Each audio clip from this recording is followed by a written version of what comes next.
our law and justice lead as attorneys for former President Donald Trump brace for more possible indictments. The Trump campaign is hitting back with a new ad that is, as you might expect, a bit over the top.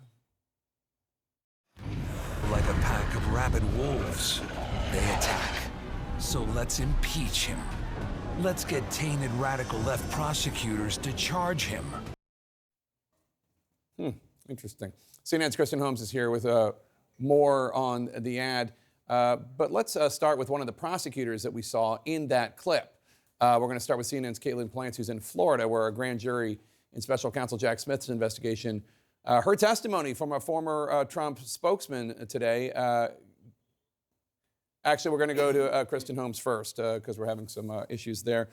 Kristen, tell us more about this ad. And actually, let me play a little bit more attention, play a little more, another excerpt of the ad.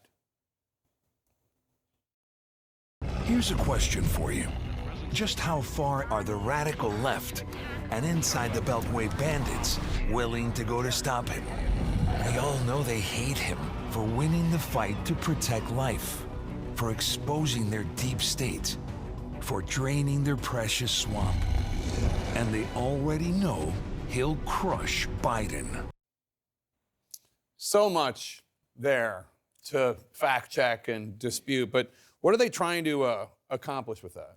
Well, in this ad, it's the first time we actually see them using these images of Jack Smith, who is the special counsel. And it really seems to serve as a preemptive strike. And I have been told by sources close to Trump that he's been, as he does, crowdsourcing opinions on whether or not he's going to be indicted. I have been told by Trump advisors that they are bracing for an indictment, one specifically saying that they believe he will be indicted in this. And this is the defense that we are likely to see. They are not just calling it political and a witch hunt and a hoax this time. They are also calling it election interference. And that was something that I was told by these Trump officials they were going to be going to the Department of Justice to talk about, the fact that this could be construed as election interference as he runs for his third presidential term.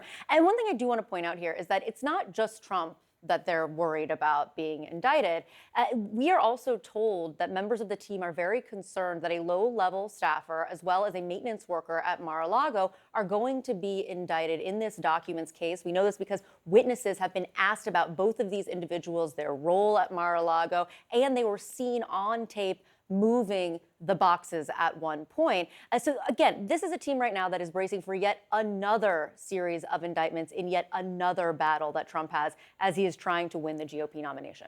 Okay, interesting. Comms are now back up with CNN's Caitlin Plants, who's in Florida, where a grand jury in special counsel Jack Smith's investigation heard from a former Trump spokesman today. Caitlin, tell us about that. Well, Jake, they heard from a spokesman who just wasn't working for Donald Trump and his political empire, but was one of the people who was around the former president at a very crucial moment. In February of 2022, Donald Trump had sent back 15 boxes of documents to the National Archives. The archives found records with classified markings in them, kicking off this criminal investigation that we are so closely tracking right now. And at that moment, Donald Trump wanted to put out a statement saying that he had turned over everything. And there were people around him who somehow made that statement not happen, and they were warning him that he should be consulting with his attorney. One of those people was Taylor Budowich. This person who is a close aide to him and was his spokesperson now works for MAGA Inc., a super PAC. And Taylor Budowich did come to the federal courthouse here today, this morning. We have learned through our reporting that he testified to the grand jury a little under an hour, and he released a statement not disclosing exactly what he was asked about or the extent of questioning or any indication he might have of where this investigation is right now. But he said that he fulfilled a legal obligation to testify in front of a grand jury, and I answered every question honestly. We're still waiting to see exactly what that means for the investigation and what might still be to come. Jake? All right, Caitlin Plants and Kristen Holmes, thanks to both of you. Appreciate it. Joining us now to discuss much more than just that, Republican presidential candidate and former New Jersey governor, Chris Christie. It's New Jersey Day here on the lead. So let's just start with the news that was just reported. It does appear that Donald Trump is likely to be, if not he's likely to be, then he's at least preparing to be indicted by special counsel Jack Smith in this classified documents case. What's your reaction? Well, look, I think that one of the biggest indications is this most recent meeting earlier in the week that his attorneys had with Jack Smith and people at DOJ. You're a former U.S. attorney, so you know what a meeting like that would be. Yeah, my guess is that he probably got a target letter where at the very end of an investigation, you typically go to the target, give them an opportunity to come into the grand jury themselves. If they want to testify, they almost never agree to do that. But usually an outgrowth of that is for, the lawyers to say, but we'd like to come in and argue to you why the case shouldn't be brought. My guess is that that's probably much of what happened on Monday. So it shows you're at the near end, not at the absolute end, but nearly at the end of this portion of the investigation, I suspect. You've already said that Donald Trump has disqualified himself to be president again. Do you think this is more fuel to the fire? Well, sure. As I said, a number of times, being under indictment is not good for a political candidate.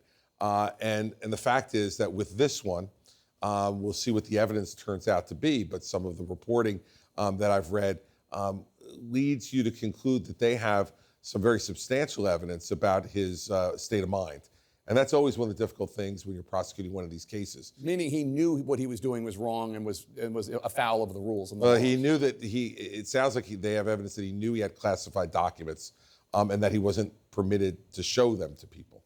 Well, that undercuts the argument he's made that everything was declassified as soon as he walked out the door because he said so. So there's some things there that are kind of interesting, and we'll see. I never like to make evaluations of this stuff, having done it for 7 years, to actually see the indictment and see what they have. But I'm certainly, if you're the president, the former president, and his lawyers right now, you're not going to be very happy about what's developing. I've had Republican former Justice Department officials say to me that this is much worse than what Hillary Clinton did, and the theme of Donald Trump's convention in 2016 was lock her up. You prosecuted her from the stage there about all the things that allegedly she did wrong. This is worse. Look, the classified documents that he had, that we now know he had, were things that should have never left the White House. And if he, in fact, knew that he had these documents, was looking at them, utilizing them in some way after he left office, and it looks like maybe even 2 years after he left office, it's a big problem. So you're running for president. You just declared last night. Yes, sir. You're joining what's a pretty crowded field, surprisingly, considering there's a former president in it as well. Right now you're polling in the low single digits. I know you haven't even been in the race for a day, but in 2016 you ran. You placed 10th in Iowa, 6th in New Hampshire before getting out of the race. What is going to make this year different?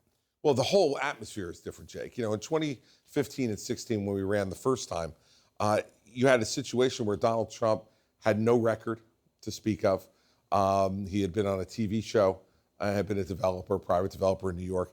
There was no way to really make the case against him. And I think all of us, myself, Jeb Bush, Marco Rubio, John Kasich, Ted Cruz, all found it very difficult to make the case because he could say whatever he wanted to say. There was no proof point to prove that he couldn't do it. So I'm going to build a wall across the entire border of Mexico, and Mexico's going to pay for it. Well, I didn't think he was going to be able to do that, physically figure out a way to do it. But how can you prove that he wouldn't? This is different. Today, we know he said he would build a wall across the entire border of Mexico. He didn't do it. About a quarter of the wall is built. He said Mexico would pay for it. We haven't gotten our first peso. And we know a lot of other things. Said he was going to repeal and replace Obamacare. He had a Republican Congress for 2 years, didn't get it done. Said he was going to balance the budget in 4 years, left with the greatest deficit of any president in modern history. Said he was going to get rid of the national debt in 8 years and left it trillions higher than when he walked in the door in just 4 years. There is a record here, Jake, on things both very, very significant on public policy, but even on the trivial. Remember, he used to go after Barack Obama for playing golf. And I remember standing on one of the debate stages one time, and he looked in the camera and said, "I will not play golf a day because I'll be so busy fixing all of America's problems." And he wound up playing golf for 260 days. So on promises both big and small, he broke them. He disappointed our party. He disappointed the country. And that's going to be the focus of this campaign. I have a lot more to ask you, but we're going to have to